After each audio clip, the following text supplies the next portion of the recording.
Nous avons un autre problème, car l'Iran a déclaré que l'accord visait à mettre fin à la guerre au Moyen-Orient, y compris au Liban. Netanyahou sera furieux s'il lui demande d'arrêter la guerre au Liban, bien qu'il comprenne désormais qu'il échoue à atteindre son objectif là-bas. Son chef d'état-major, il y a seulement 24 heures, a annoncé qu'il était impossible de désarmer le Hezbollah, et ils ont été extrêmement surpris par ses capacités. Il y a donc des échecs sur plusieurs fronts. Au moment où les États arabes se retourneront contre le dollar ou demanderont aux États-Unis de partir, c'est là que les Américains commenceront à réclamer la démocratie aux Arabes. Révolution de couleur, manifestations dans les rues. Ils diront « Vous n'avez pas de parlement, vous n'avez pas d'élection dans votre propre pays ». Les mêmes familles gouvernent depuis des décennies dans chacun des pays du Golfe. En somme, les Arabes payent le prix pour éviter une révolution de couleur contre eux menée par les Américains.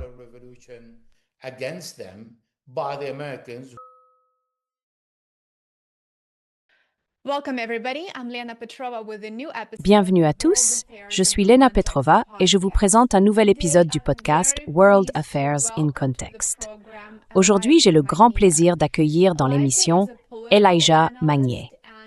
Elijah est analyste politique et correspondant de guerre chevronné, avec plus de 35 ans d'expérience dans la couverture du Moyen-Orient et de l'Afrique du Nord. Il est spécialisé dans le reportage en temps réel sur la politique, la planification stratégique et militaire, ainsi que sur le terrorisme. La connaissance approfondie qu'Elijah possède de l'Iran, de l'Irak, du Liban, de la Libye, du Soudan et de la Syrie fait de ses écrits une lecture incontournable pour quiconque souhaite comprendre les affaires complexes, souvent mal rapportées par les grands médias occidentaux. Elijah, bienvenue dans l'émission et merci beaucoup d'avoir pris le temps de me rejoindre. Reda plaisir. Merci de m'avoir invité. C'est un plaisir de vous avoir avec nous. Comme nous en parlions juste avant l'enregistrement, je suis votre travail depuis longtemps et j'apprécie vraiment la façon dont vous publiez en temps réel ainsi que le niveau de détail que vous offrez à votre public. Je recommande à tout le monde de vous suivre sur X et de consulter votre site web, dont je mettrai le lien dans la description ci-dessous. Il est clair que les événements au Moyen-Orient évoluent à une vitesse fulgurante. Comment la réalité sur le terrain se compare-t-elle à ce que les dirigeants politiques américains déclarent publiquement?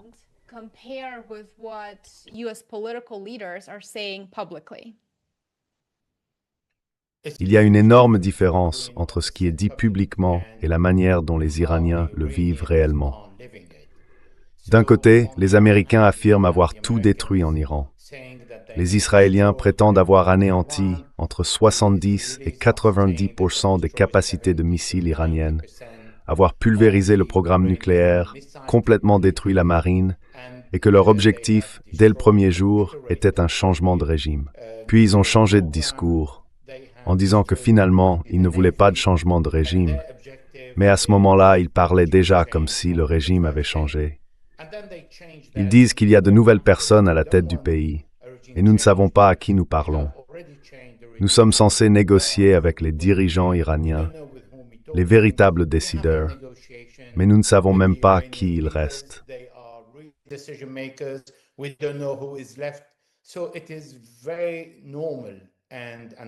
Il est donc tout à fait normal et compréhensible que les gens ordinaires qui écoutent ce qui se passe n'y comprennent pas grand-chose. En réalité, la situation est très claire. Depuis 2015, l'Iran a signé un accord avec les États-Unis d'Amérique et plusieurs pays européens. Cet accord a été respecté et considéré comme le meilleur à l'époque, avec le plus grand nombre d'inspecteurs de l'ONU présents en Iran. Environ 70% des inspecteurs dans le monde y étaient basés. Ils disposaient du temps, de l'autorisation et de la permission de visiter n'importe quel site de manière ponctuelle. En 2018, Donald Trump s'est retiré de l'accord. En 2019, l'Iran est passé d'un enrichissement d'uranium à 20% à 60%. C'est là que le véritable problème a commencé, car on a oublié ce que les Américains avaient fait et les Européens ont suivi. en réimposant des sanctions à l'Iran.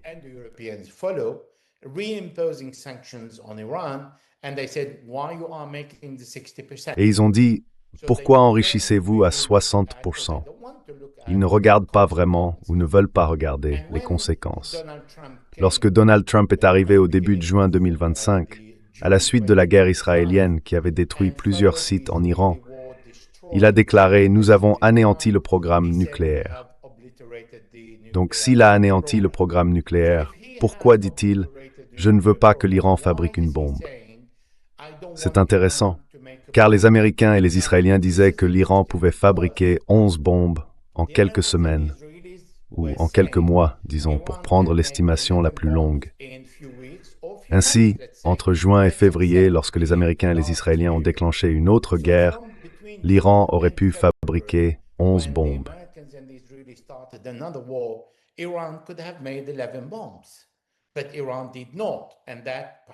Mais l'Iran ne l'a pas fait. Et cela peut-être est une erreur de la part de l'Iran, car personne n'attaque la Corée aujourd'hui. La Corée a la bombe nucléaire. Mais c'est dans l'idéologie des Iraniens de ne pas en fabriquer. Il n'est pas nécessaire de les croire. Il suffit de se demander pourquoi ils n'ont pas fabriqué de bombes entre juin 2025 et février 2026. Alors les Américains sont revenus et ont dit « Nous n'allons pas permettre aux Iraniens d'avoir une bombe nucléaire ». Ils ont empêché les Iraniens dans cette guerre d'avoir une bombe nucléaire que les Iraniens n'ont pas et ne veulent pas avoir. Maintenant, si l'on parle du programme missile, jusqu'à aujourd'hui, chaque jour, entre 10 et 20 missiles balistiques tombent sur Israël. Mais ce n'est pas tout. Il existe un type particulier de missile utilisant une ogive à sous-munitions qu'Israël ne peut pas intercepter, ce qui signifie que ces missiles sont fraîchement fabriqués.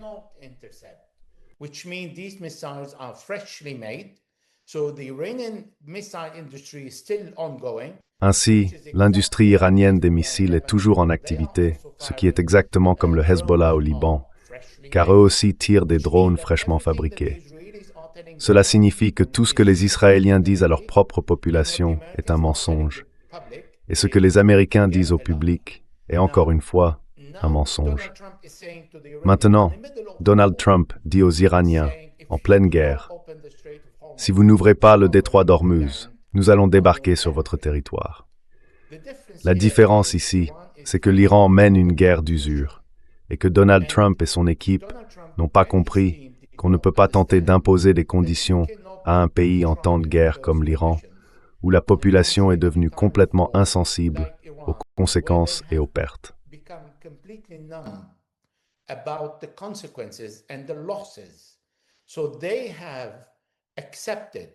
Ils ont donc accepté que les Israéliens et les Américains bombarderont tout leur pétrole, tous leurs sites de missiles, toute leur industrie sidérurgique, chimique, pharmaceutique, leurs ponts, leur électricité, tout. Les ports, les douanes, la police, les écoles, les universités, 900 écoles et universités. Je veux dire toutes les bombes, les sites nucléaires et les programmes de missiles dans les universités et les écoles.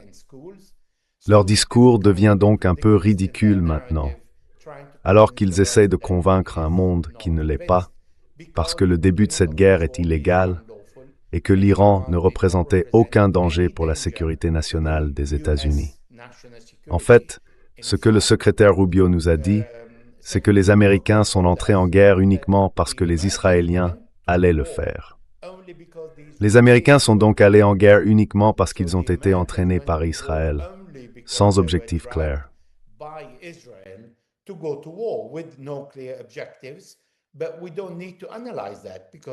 Mais nous n'avons pas besoin d'analyser cela, car nous pouvons constater que Donald Trump propose tellement de versions différentes du récit, se contredisant parfois dans la même phrase.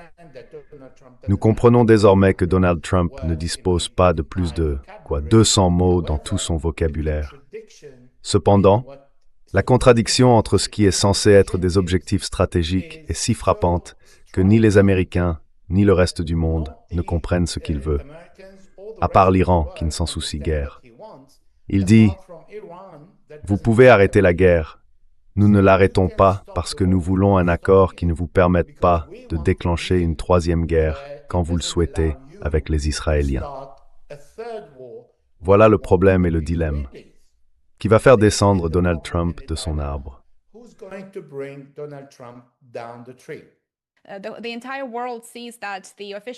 Le monde entier peut constater que le récit officiel et la réalité sur le terrain sont deux choses différentes. Au cours des dernières 24 à 48 heures, l'Iran a abattu non pas un, mais plusieurs avions militaires américains, dont un F-15, dans son espace aérien. Il y a environ 2 semaines, Donald Trump et Pete Hegseth affirmaient que les États-Unis disposaient d'une supériorité aérienne totale sur l'Iran, malgré bien sûr des preuves suggérant le contraire. Que sait-on jusqu'à présent de l'abattage de ces appareils américains? Et que cela nous révèle-t-il réellement sur les capacités militaires de l'Iran en matière de défense de son espace aérien?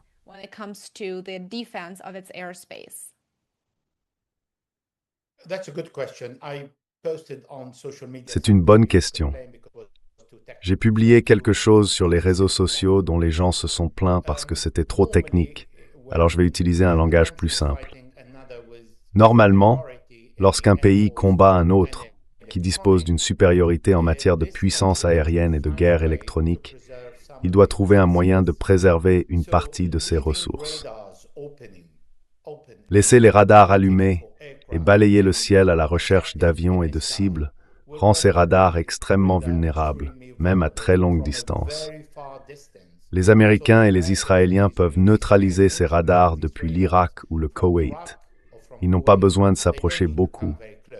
C'est pourquoi les Iraniens ont mis au point un autre système, généralement utilisé dans des guerres de ce type, où il n'y a pas d'équilibre des capacités.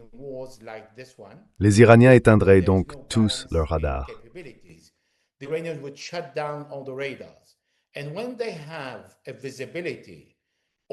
Lorsqu'ils ont un contact visuel ou un moyen très simple de repérer un avion à réaction dans une certaine zone, ils peuvent rapidement allumer le radar, tirer le missile, puis l'éteindre à nouveau.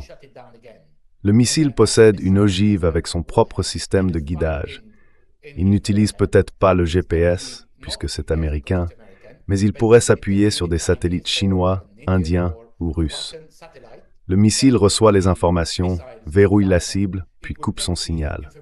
Sinon, il resterait vulnérable aux contre-mesures électroniques susceptibles de le détourner ailleurs. Il suit donc le jet et le fait tomber.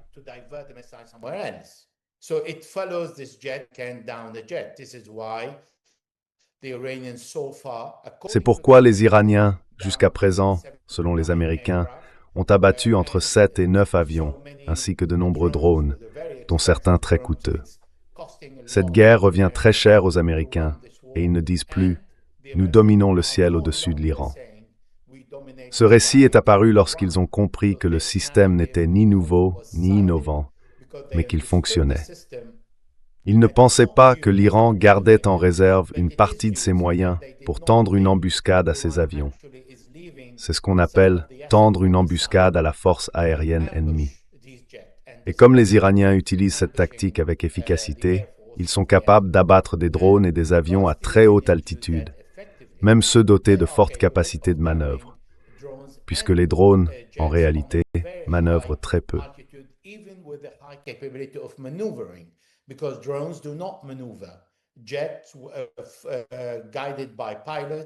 Les avions pilotés peuvent manœuvrer et voler bien plus haut que les drones ordinaires. Pour cette raison, et en raison de leur vitesse, ils nécessitent un type de missile différent. Cela montre que, même aujourd'hui, l'Iran dispose encore de missiles antiaériens assez efficaces. Et cela nous donne une idée, même si je ne veux pas anticiper ta question, concernant l'occupation terrestre. Si les Américains voulaient occuper un territoire en Iran, ce qui s'est passé ces derniers jours a probablement dissuadé tout stratège militaire, car il leur faudrait réfléchir à la manière d'envoyer des troupes avec une couverture aérienne vulnérable.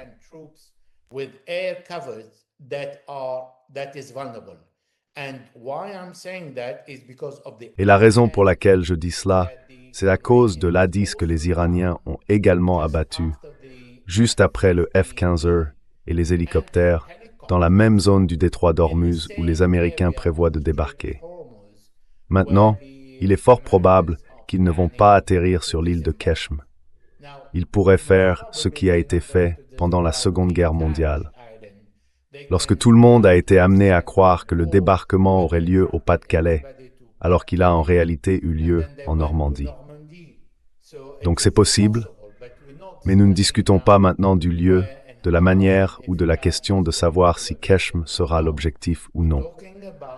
Nous parlons du fait que les Iraniens maintiennent leur capacité de contrôle et produisent ces systèmes pour répondre aux exigences de la guerre. Est-ce qu'ils soient encore capables de faire.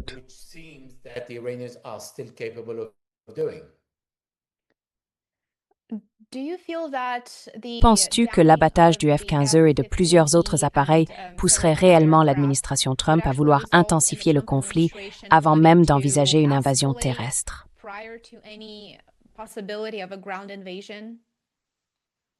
Non, je ne pense pas qu'il s'agisse d'une question d'escalade. C'est une question de doute. Ils pensaient avoir un ciel dégagé et pouvoir réellement envoyer des troupes avec une couverture aérienne, car les troupes sont très vulnérables si elles n'ont pas de soutien aérien pour dégager la voie devant elles ou sécuriser la zone d'atterrissage. L'armée ne peut pas se poser dans une zone hostile sans envoyer d'abord l'aviation. Disons donc que l'Iran ne tend pas d'embuscade à l'aviation. Une fois les troupes au sol, c'est à ce moment-là qu'elles ont vraiment besoin de l'aviation pour surveiller leurs positions et les soutenir. Et c'est alors que les Iraniens commenceraient à tendre des embuscades à ces avions, les repoussant et laissant les troupes plus exposées. C'est à cela que les stratèges du Pentagone doivent réfléchir à 2 fois.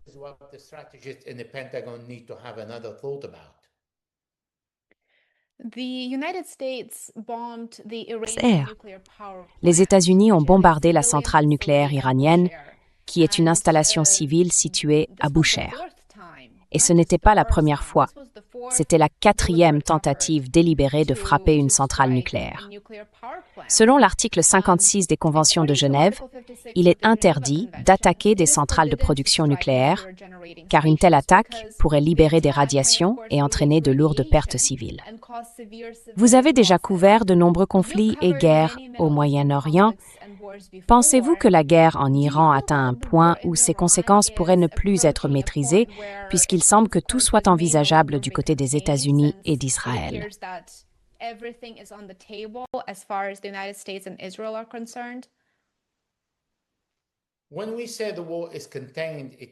Quand nous disons que la guerre est contenue, cela signifie qu'il existe une issue. Pour l'instant, il n'y en a pas. Les Iraniens ne déclareront pas vouloir un cessez-le-feu, car cela reviendrait à se rendre. Et, en termes militaires, le vainqueur est celui qui a atteint ses objectifs. Quels sont les objectifs des Américains? Dernièrement, nous avons entendu les Américains dire « Nous détruisons la marine, nous détruisons le programme de missiles et nous détruisons le programme nucléaire. » Mais ils n'ont pas détruit la marine. Ils ont détruit les navires qui étaient en mer. Et ils n'ont pas détruit le programme de missiles, car des missiles continuent de tomber.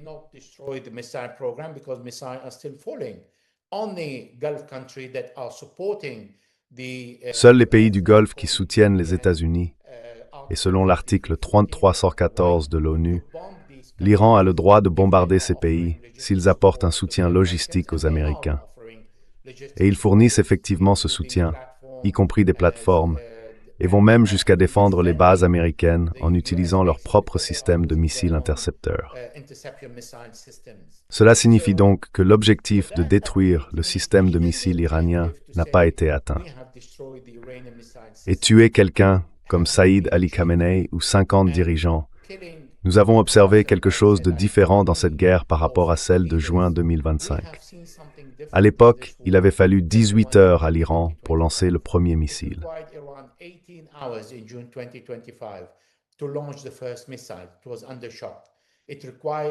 Cela a été sous-estimé. Il a fallu 14 minutes à l'Iran pour commencer à mener la guerre en lançant des centaines de missiles et de drones en février 2026, ce qui signifie que l'Iran était réellement prêt à réagir et prêt pour cette guerre. Par conséquent, on peut également en conclure que, puisque l'Iran envoie des missiles balistiques spécifiques et indétectables, presque impossibles à intercepter ou à détruire. Et que, même lorsqu'ils sont détruits, les petites bombes contenues dans les ogives tombent tout de même sur leur cible en Israël. Cela signifie que même cet objectif a échoué. Alors, qui va se rendre le premier?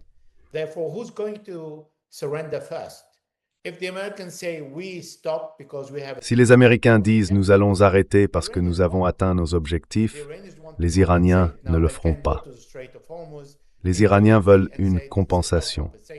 Ils pourraient aller dans le détroit d'Ormuz, imposer un droit de passage et dire « voici notre compensation ». Mais les Iraniens n'accepteront pas un accord supervisé par une superpuissance incluant les Américains, car les Américains font partie du problème, pas de la solution. Aller à Bushehr est extrêmement dangereux, car cela signifierait contaminer l'eau, les poissons, l'environnement, l'Iran, les pays du Golfe. Cela contaminerait une vaste zone, avec des civils, des animaux et des poissons dans leur habitat naturel, ce qui reviendrait véritablement à une attaque contre l'environnement.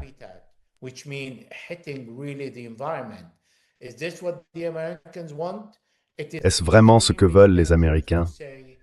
Il est extrêmement dangereux de dire « Eh bien, je peux bombarder une partie des installations de Bushehr et laisser intact le cœur du site nucléaire. » En réalité, ce n'est pas ainsi que fonctionnent les bombes lorsqu'elles frappent une zone où tout est si proche.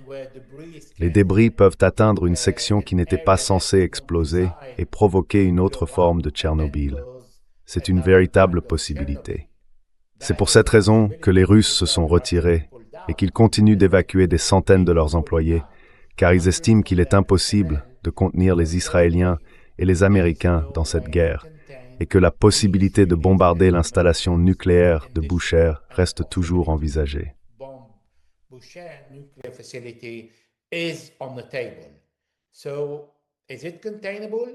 Alors, est-ce que c'est maîtrisable? Cela dépend, car si l'Iran dit « je veux un accord » et que les Américains sont prêts à en conclure un, nous avons un autre problème. L'Iran a déclaré que l'accord visait à mettre fin à la guerre au Moyen-Orient, y compris au Liban.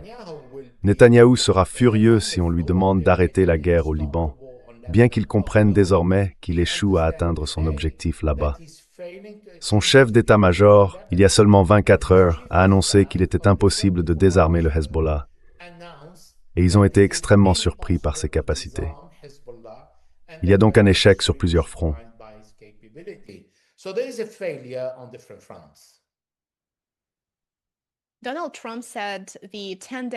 Donald Trump a déclaré que le délai de 10 jours prendrait fin dans 2 jours pour ouvrir le détroit d'Ormuz, avant que, je cite, « l'enfer ne s'abatte sur eux », sur l'Iran donc.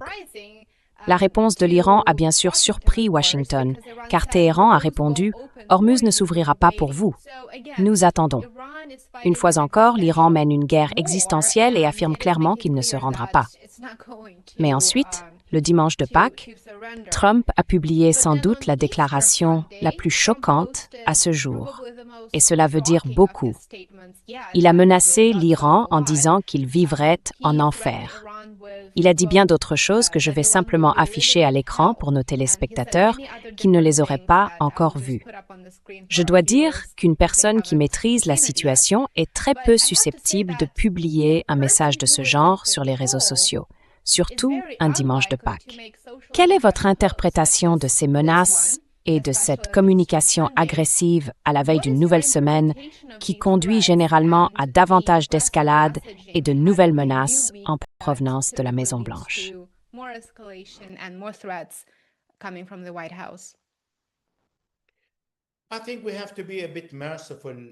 Je pense qu'il faut faire preuve d'un peu de clémence et ne pas être trop sévère envers Donald Trump, car son QI n'est pas plus élevé que la température ambiante. Donc tout ce qu'il dit est vraiment irresponsable. Ce n'est pas un stratège, ce n'est pas un politicien. C'est quelqu'un qui crie et utilise son propre vocabulaire selon son niveau d'éducation. Cependant, je ne pense pas qu'il va maintenir le même discours d'ici lundi matin. Sinon, le marché ouvrirait avec le baril de pétrole à 120 $. Et il va inventer un autre mensonge en disant « Oh, Les Iraniens m'ont parlé, ils veulent un cessez-le-feu. Le problème, c'est que plus personne n'y croit maintenant. Les Iraniens disent qu'il n'y aura pas de négociation. Ils ne veulent pas négocier. Ils ont 5 points qui sont pour les Américains impossibles à atteindre.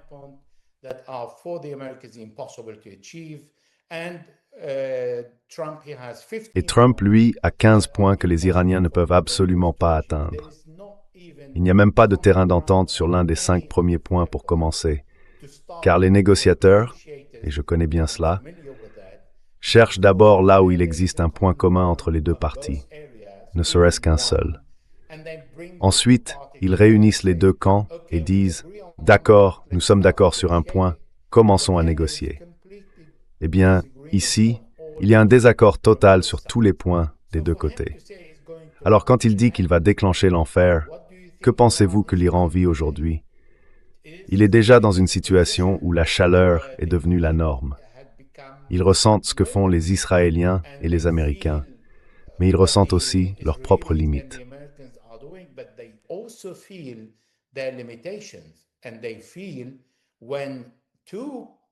Et ils le ressentent lorsque deux des armées les plus puissantes du monde, nous parlons des États-Unis d'Amérique et d'Israël, avec l'armée la plus puissante du Moyen-Orient, frappent des écoles, des universités, des hôpitaux, des bureaux de douane, des commissariats, des pharmacies. C'est parce qu'ils n'ont pas d'objectif militaire. Ils visent des ponts qui ne sont même pas encore inaugurés, encore en construction, ce qui signifie que c'est clairement un crime de guerre. On peut soutenir qu'un pont a été utilisé par l'armée et que l'accusation de crime de guerre ne tient pas, mais pas dans le cas du pont B1, dont Donald Trump s'est vanté d'avoir ordonné le bombardement. C'est pourquoi j'ai dit qu'il faut être un peu indulgent avec Trump, en raison de sa compréhension limitée de la politique, de l'armée, ou en réalité de quoi que ce soit.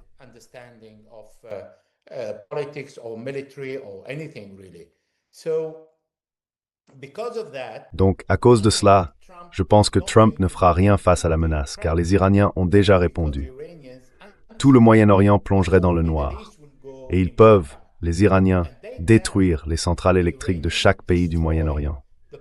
Maintenant, les pays du Moyen-Orient sont coincés, car d'abord, ils ne peuvent pas empêcher Donald Trump d'utiliser leur territoire. Par conséquent, ils sont soumis à l'article 314, ce qui signifie que l'Iran les bombarderait parce qu'ils ont permis aux Américains de l'utiliser. Ils ont demandé à Donald Trump de ne pas déclencher la guerre, mais ils se moquent complètement de leur opinion ou des conséquences.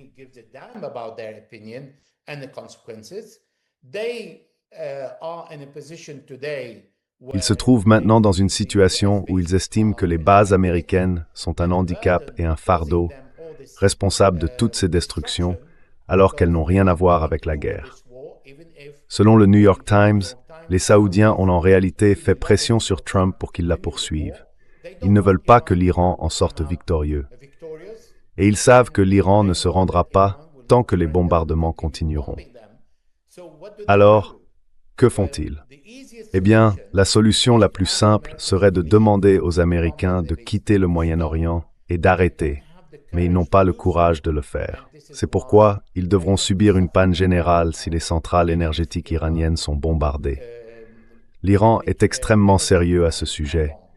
Il l'a montré chaque fois que les Israéliens ou les Américains ont bombardé une usine ou une installation pétrochimique. Aujourd'hui, ils ont bombardé près du complexe pétrochimique de Mona.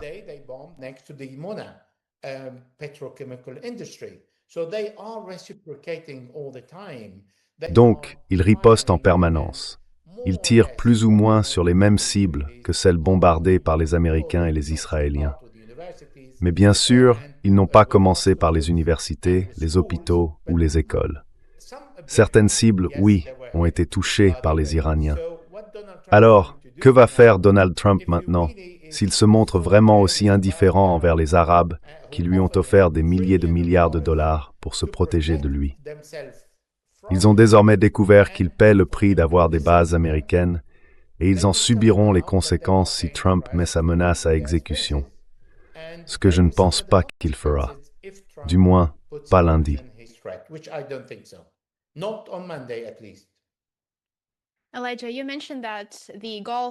Elijah, tu as mentionné que les États du Golfe n'ont pas le courage de s'opposer aux actions de Trump contre l'Iran, ou plutôt, devrais-je dire, aux actions des États-Unis et d'Israël contre l'Iran.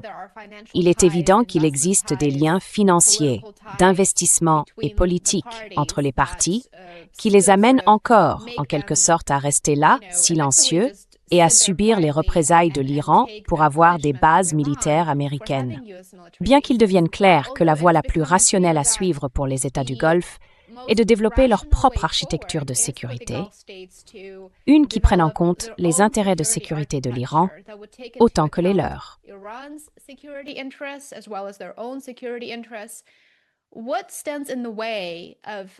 Qu'est-ce qui empêche cette décision d'être prise et qu'est-ce qui freine un alignement en faveur d'une avancée dans une direction susceptible d'apporter la paix?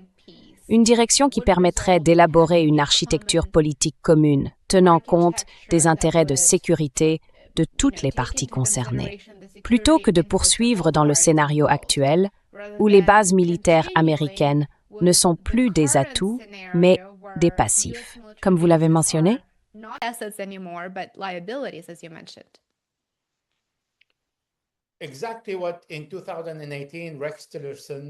Exactement. En 2018, Rex Tillerson, le secrétaire d'État américain, a reçu une note de la part de personnes travaillant au département d'État lui expliquant que les droits de l'homme et la démocratie n'étaient utilisés que contre les ennemis de l'Amérique et non contre ses amis.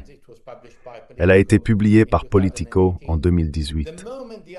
Au moment où les États arabes se retourneront contre le dollar ou demanderont aux États-Unis de partir, c'est là que les Américains commenceront à réclamer la démocratie pour les Arabes, une révolution de couleur que l'on verra dans les rues. Ils diront « Vous n'avez pas de parlement, vous n'avez pas d'élection dans votre propre pays. » Les mêmes familles gouvernent depuis des décennies dans chacun des pays du Golfe. En somme, les Arabes paient le prix pour éviter une révolution de couleur contre eux menée par les Américains, qui ont montré dans différents endroits une forte capacité à encourager de telles révolutions.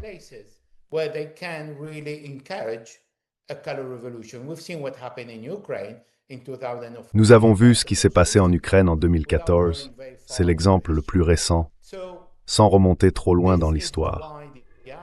C'est pourquoi au moment où les Arabes se retourneront contre le pétrodollar ou demanderont aux Américains de partir, exactement ce qui est arrivé à l'Irak leur arrivera aussi. En Irak, pendant le premier mandat de Donald Trump, en 2020, lorsqu'il a tué Qassem Soleimani, le général iranien, et Abu Mahdi al-Muhandis, le chef militaire du Hashd al-Sha'abi, les Irakiens ont demandé aux Américains de partir, car cela avait été voté par le Parlement. Mais Donald Trump a déclaré « Vous devez payer pour l'aéroport, pour la base aérienne que j'ai construite, et je ne pars pas parce que vos revenus pétroliers sont versés à la Banque fédérale américaine. » Et encore aujourd'hui, l'Irak reste sous l'article 6. L'argent dont l'Irak dépend, environ 90% de son budget, d'Adjur Navastang et Bismal Ismon-Braithian.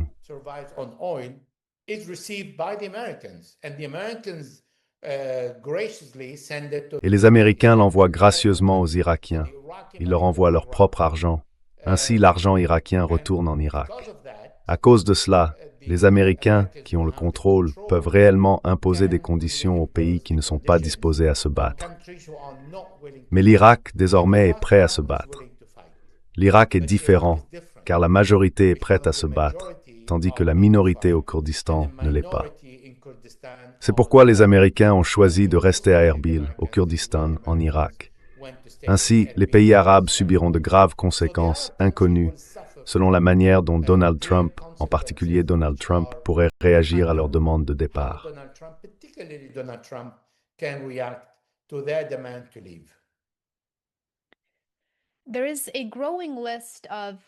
Il y a une liste croissante de cibles civiles à l'intérieur de l'Iran qui ont été touchées, une entreprise pharmaceutique iranienne, un centre de traitement du cancer frappé dès le début, des universités, des écoles, des ponts. Vous avez décrit ces cibles civiles en détail dans l'un de vos récents messages sur X. Quelle est l'ampleur des dégâts subis par les infrastructures civiles en Iran maintenant que nous entamons la 6e semaine de la guerre? Il semble que les États-Unis et Israël se concentrent réellement sur la destruction de l'Iran en tant qu'État. Comme vous l'avez mentionné, les cibles militaires ne sont pas visées. Au contraire, ils infligent autant de souffrances que possible à la population civile. Pourriez-vous décrire l'ampleur des dégâts causés aux infrastructures civiles en Iran?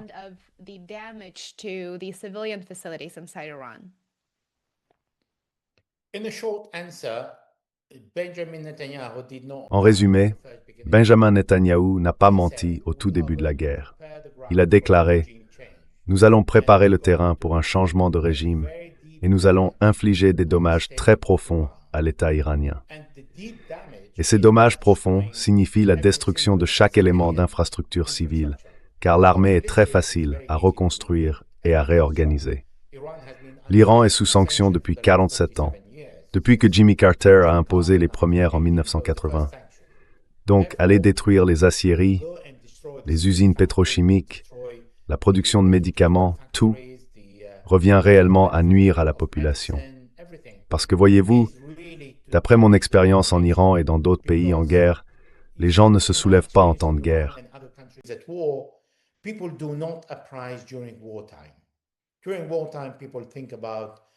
En temps de guerre, les gens pensent à la manière dont ils vont survivre. Alors tu commences à penser comme eux. Est-ce que je vais recevoir une bombe sur la tête le lendemain ou pas? Est-ce que je vais pouvoir manger ou pas? Tout commence à manquer, mais pas en Iran. La nourriture reste disponible. Dans d'autres pays en guerre, on ne trouve pas facilement de quoi se nourrir. On ne trouve pas de pain. On ne trouve pas d'essence pour se déplacer. Il faut marcher tout le temps. Et puis tu commences à penser à tes proches, qui est encore en vie, tes amis après. Cela vient par étapes. On n'en arrive jamais à penser au système de gouvernement du pays. Une fois la guerre terminée, tu vas vérifier tes affaires pour voir s'il te reste quelque chose.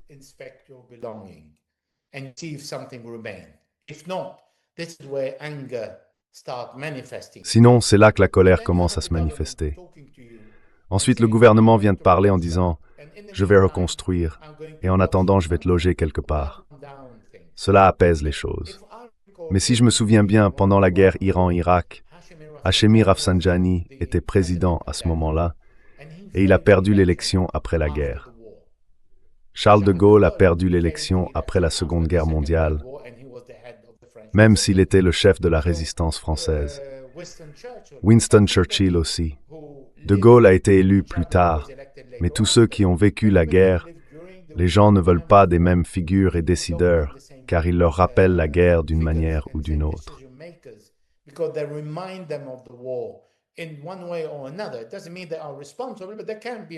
Cela ne veut pas dire qu'ils sont responsables, mais ils peuvent l'être. Donc c'est pas la question ici. Les gens veulent quelqu'un pour reconstruire le pays, mais cela ne signifie pas changer le système de gouvernement. Même Donald Trump ne veut pas changer le système de gouvernement. Il a dit qu'il voulait contribuer. Cela me fait rire quand j'y pense. Lors de l'élection du grand ayatollah, il pensait à lui-même. Je veux dire, c'est pour cela qu'il est si limité qu'on ne peut pas vraiment lui en vouloir. Quoi qu'il en soit, détruire l'infrastructure du pays revient simplement à augmenter le coût de la reconstruction. Donc les Israéliens veulent s'assurer que l'Iran soit la terre.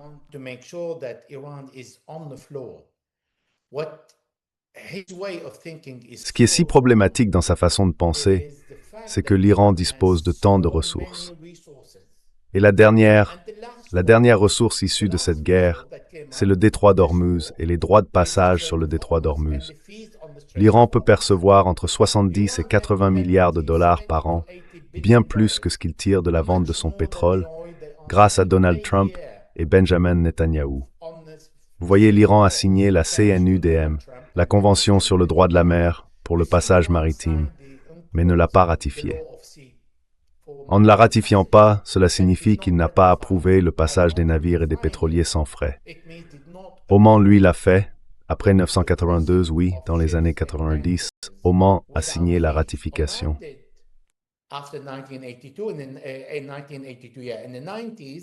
une partie du détroit d'Ormuz. L'Iran ne l'a pas fait.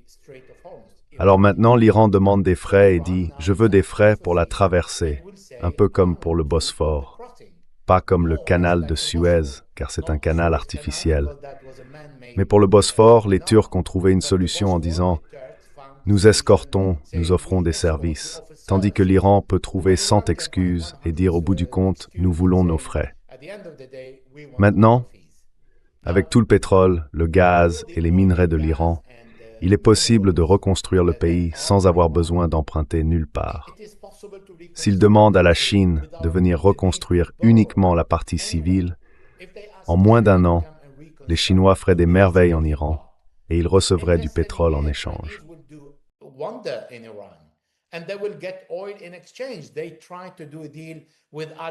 Ils ont essayé de conclure un accord avec Adel Abdelmahdi, le premier ministre irakien, en 2019, lorsque les Américains ont déclenché la révolution de couleur à Bagdad. Ils s'étaient tournés vers les Chinois et leur avaient dit « Vous reconstruisez le pays et je vous donne mon pétrole ». C'était l'accord. Puis les Américains sont devenus fous, disant « Vous ne pouvez pas donner du pétrole en échange de services aux Chinois ». Mais l'Iran a plus de courage et peut tenir tête aux Américains. Cela a été démontré dans cette guerre. Ils peuvent demander aux Chinois, qui en seraient ravis, de venir aider à reconstruire le pays avec les Iraniens. Car les Iraniens sont eux aussi des gens capables.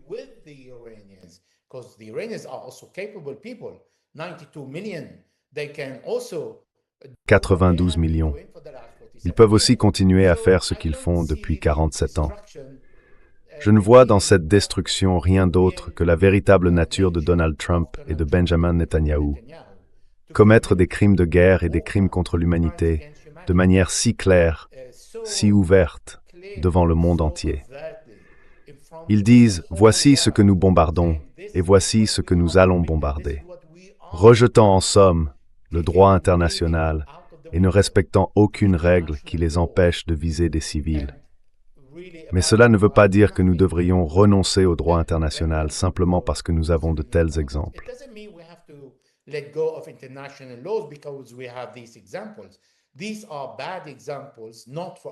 Ce sont de mauvais exemples, pas des modèles à suivre, car nous ne pouvons pas vivre dans une jungle. Nous avons besoin de lois pour vivre ensemble. Et si Donald Trump et Benjamin Netanyahou nous disent « Voilà qui nous sommes », eh bien regardez ce qu'ils récoltent. Regardez combien de personnes aujourd'hui soutiennent Israël par rapport à avant 2023, le génocide à Gaza, au Liban et maintenant en Iran. Ils ont perdu le contrôle du récit. Les Américains, Donald Trump, il l'a complètement perdu. Même son administration ne sait plus quoi dire. Son secrétaire à la Défense ou ministère de la Guerre renvoie même les plus hauts généraux. Pourquoi? Parce qu'ils ne veulent pas faire ce qu'il dit.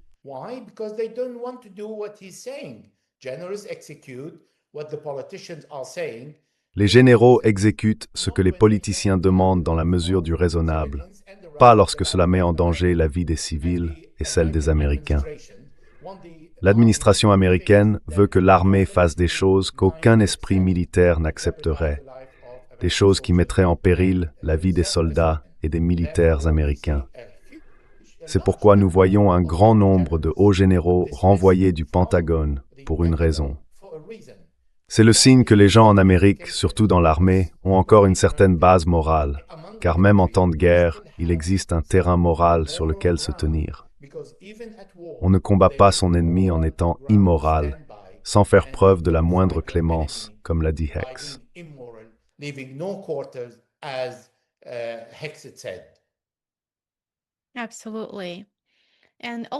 Absolument. Et bien que les médias occidentaux, ou du moins les médias ici aux États-Unis, décrivent la guerre comme la guerre des États-Unis et d'Israël contre l'Iran, en réalité, elle est devenue une guerre régionale. Le 5 avril, Israël a bombardé le poste frontière international entre le Liban et la Syrie à Al-Masna, parce que l'Iran avait autorisé 2 pétroliers à traverser le détroit d'Ormuz, qui était en fait en route vers la Turquie. J'ai trouvé que c'était un tournant des événements très intéressant, car auparavant, des responsables israéliens avaient déclaré que, après l'Iran, la Turquie serait la prochaine. Et bien sûr, la Turquie est membre de l'OTAN, donc une telle déclaration est en soi remarquable. Quelle est la valeur stratégique de l'alliance entre les États-Unis et Israël qui frappe effectivement le poste frontière d'Al-Masna? Et qu'est-ce que ça signifie réellement pour la Turquie dans le texte de la guerre contre l'Iran?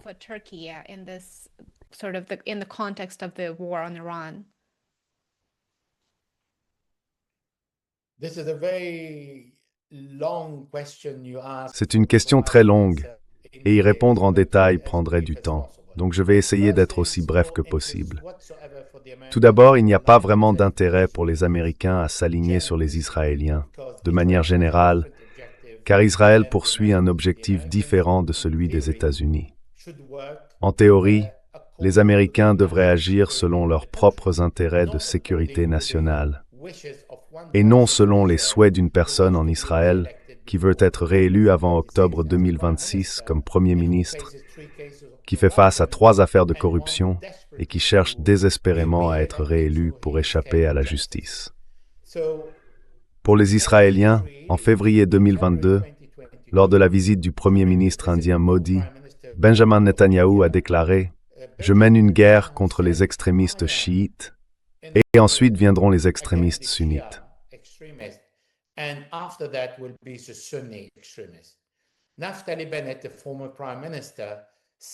Naftali Bennett, l'ancien Premier ministre, a déclaré « Après l'Iran, c'est la Turquie. » Il a ajouté que la Turquie et le Qatar sont les sunnites modérés.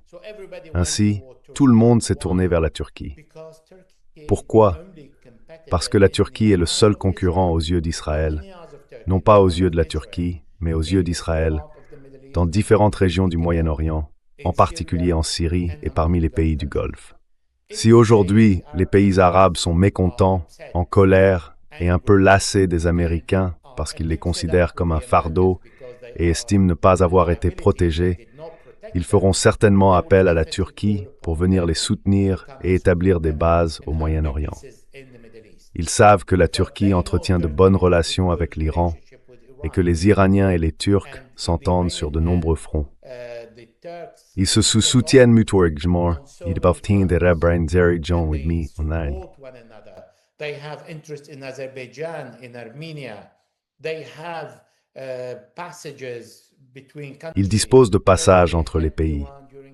La Turquie a aidé l'Iran pendant les sanctions maximales imposées par Donald Trump et tous les présidents américains qui ont imposé des sanctions à l'Iran. Voilà le point. Mais vous avez posé une question à propos de Masna. Dans l'esprit de Benjamin Netanyahou, puisque c'est là que vous creusez maintenant, il pensait qu'il y avait une possibilité pour que l'Iran autorise 2 pétroliers appartenant à la Turquie à passer. Ce qui est vrai, cela s'est produit. En échange, car il n'y a pas d'ennemis permanents en politique, ils peuvent être ennemis sur une plateforme, mais pas sur une autre. Il pensait que la Turquie pouvait aider le Hezbollah à recevoir des armes via la Syrie. Il a donc bombardé non seulement Masna, mais aussi plusieurs autres passages non déclarés entre la Syrie et le Liban, pensant « c'est une possibilité que je dois éliminer ». Voilà une réponse rapide à votre question.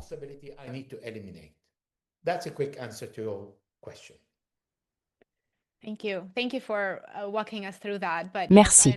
Merci de nous avoir expliqué tout cela. Oui, je comprends. En ce qui concerne la Turquie et Erdogan, ce sujet à lui seul mériterait probablement un épisode entier. C'est un sujet très complexe. Mais malgré tout, j'ai estimé qu'il était important de l'ajouter à la discussion, afin d'aider nos téléspectateurs à comprendre à quel point les implications régionales sont significatives dans cette guerre qui s'étend. Elijah, peut-être une dernière question pour toi. À quoi ressemblerait une issue réaliste ici pour l'Iran, les États-Unis et Israël à ce stade? Je sais qu'il est difficile de le dire et que faire des prédictions n'a rien d'amusant, mais selon toi, quelle serait une issue réaliste à ce stade, compte tenu de la façon dont les événements évoluent actuellement sur le terrain?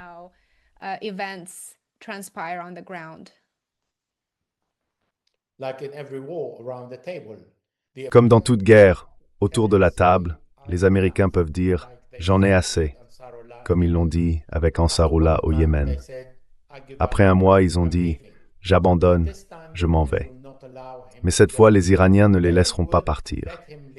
Ils les laisseraient partir, mais ils continueraient à bombarder Israël, et Israël continuerait à bombarder l'Iran, car les Iraniens veulent un accord sur la table qui empêche les Israéliens de mener des assassinats ciblés, comme ils l'ont fait à Gaza, à Saint-Don et au Liban pendant 15 mois après le cessez-le-feu. À cause de cela, ils ne veulent pas se cacher chaque jour en pensant que les Israéliens peuvent les traquer ou qu'ils doivent continuer à lancer des missiles sur les Israéliens. Non. Une bonne fois pour toutes, ils s'assoient autour de la table, pas directement, et ils concluent un accord. Et ça va être extrêmement difficile à digérer pour Netanyahou. Mais conclure un accord signifie se préparer pour les 5 ou 10 prochaines années pour une autre guerre.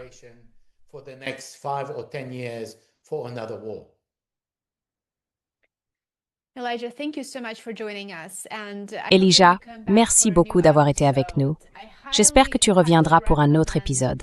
Je recommande vivement de suivre Elijah Magnier sur X et de consulter son site web. Je mettrai les 2 liens dans la description ci-dessous.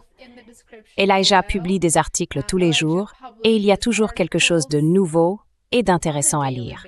Alors n'hésitez pas à y jeter un œil. Elijah, merci encore d'avoir participé et j'ai hâte de te recevoir à nouveau dans l'émission très bientôt.